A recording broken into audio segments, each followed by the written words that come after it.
Hello student, welcome back to decoder भाऊ.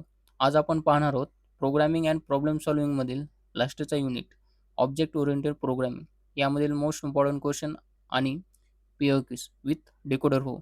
लास्टचे unit 1, 2, 3 आणि 4चे link मी डिस्क्रिप्शनमध्ये दिलो आहे, ते पण पाहून घ्या तुम्ही. स्टुडंट, हा युनिट फायनल एक्झामसाठी खूप इम्पॉर्टंट आहे, कारण object oriented programming concept, classes, object, encapsulation, abstraction आणि पायथन क्लास प्रोग्राम्स यामध्ये रिपीटेड होतात. या व्हिडिओमध्ये मी तुम्हाला इम्पॉर्टंट क्वेश्चन्स आणि आन्सर रायटिंग कसं करायचं हे सांगणार आहे तुम्हाला.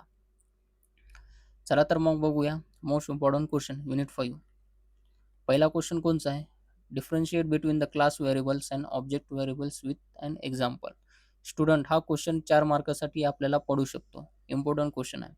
यामध्ये आपण डिफरन्स टेबल फॉर्मॅटमध्ये आपण लिहिला पाहिजे. यामध्ये इन्क्लूड काय करायचं, आपण डेफिनेशन केलं पाहिजे, आपण memory allocation, sharing, class method आपण लिहिलं पाहिजे विथ एक्झाम्पल. हा डिफरन्स टेबलमध्ये जर आपण लिहिला तर एक्झामिनरवर चांगलं इम्प्रेशन पडतं आणि आपल्याला चांगले मार्क पडतात पैकीच्या पैकी. पुढचा क्वेश्चन कोणचा आहे? Analyse the significance of garbage collection in Python. How does Python handles object destruction. हा थेअरी क्वेश्चन आहे. इम्पॉर्टंट पॉईंट्समध्ये आपण काय करायचं, आपण explain memory management, automatic garbage collection, reference counting, unused object removal हे आपण मेन्शन केलं पाहिजे. स्टुडंट, पायथॉनमध्ये गार्बेज कलेक्शन ऑटोमॅटिक होते हे आपण लिहिलं पाहिजे. पुढचा क्वेश्चन कोणचा होता? Describe the classes and object in details. हा क्वेश्चन 5 मार्कासाठी येऊ शकतो. आन्सर काय लिहायचं, आपण definition of class, definition of object आपण लिहिलं पाहिजे विथ सिंटॅक्स आणि एक्झाम्पल सोबत लिहिलं पाहिजे. पुढचा क्वेश्चन कोणचा आहे? हा क्वेश्चन मोस्ट इम्पॉर्टंट क्वेश्चन आहे. रिपीटेड क्वेश्चन आहे, हा एक्झाममध्ये येणारच गेला. हे करून जावं तुम्ही. पुढचा क्वेश्चन कोणचा आहे? हा वाला difference public and private members of class with proper example. हा पण क्वेश्चन आपण टेबल फॉर्मॅटमध्ये आपण लिहिला पाहिजे विथ एक्झाम्पल. 5 ते 6 पॉईंट्स आपण मेन्शन केले पाहिजे. पुढचा क्वेश्चन कोणता आहे? Describe the data abstraction and encapsulation in details. हे मोस्ट इम्पॉर्टंट आहे. हा क्वेश्चन 100% एक्झाममध्ये येईल, मी सांगतो तुम्हाला. पुढचा क्वेश्चन कोणता आहे आपला आता? Explain features of object oriented programming with suitable example. हा डायरेक्ट थेरी क्वेश्चन आहे. यामध्ये फीचर आपण काय लिहिले पाहिजे, आपण class, object, encapsulation, abstraction, inheritance, polymorphism हे आपण एक्सप्लेन केलं पाहिजे विथ 2 किंवा 3 लाईनमध्ये आपण एक्सप्लेनेशन केलं पाहिजे प्रत्येक. पुढचा क्वेश्चन कोणता आहे? Explain classes and object in Python. हा एक्झाममध्ये रिपीटेड क्वेश्चन आहे. आन्सर फॉर्मॅट कसं लिहायचं आपण याचं? Definition, syntax, example, advantages, example आपण लिहिलं पाहिजे.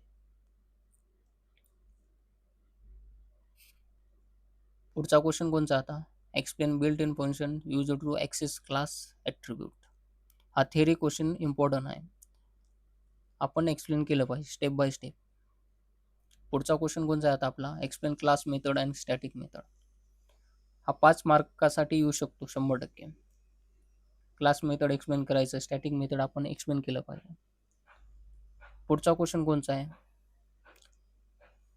Differentiate between the structure programming and object oriented programming.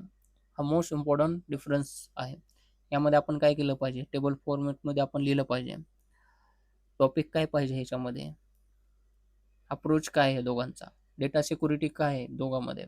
रियुजेबिलिटी, programme design कसं असतं, मेंटेनन्स काय आहे, आणि विथ एक्झाम्पल आपण लिहिले पाहिजे. 5 किंवा 6 पॉईंट आपण मेन्शन केले पाहिजे टेबलमध्ये. स्टुडंट, एक्झाममध्ये चांगले मार्क मिळवण्यासाठी आपण काय केलं पाहिजे? क्लास आणि ऑब्जेक्टचे डेफिनेशन आपण पाठच केली पाहिजे.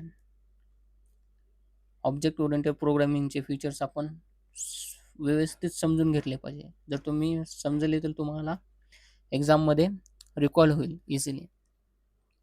एक्झाम्पल लिहिले पाहिजे जिथं पाहिजे तिथं, आणि इम्पॉर्टंट कीवर्डला आपण अंडरलाईन केले पाहिजे. स्टुडंट, हे सर्व क्वेश्चन फायनल एक्झामसाठी अत्यंत महत्त्वाचे आहेत.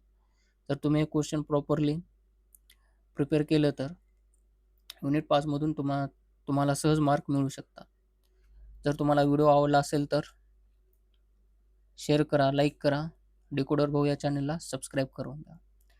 चला तर मग भेटूया नेक्स्ट युनिटमध्ये नवीन सब्जेक्टमध्ये आपण. थँक्यू.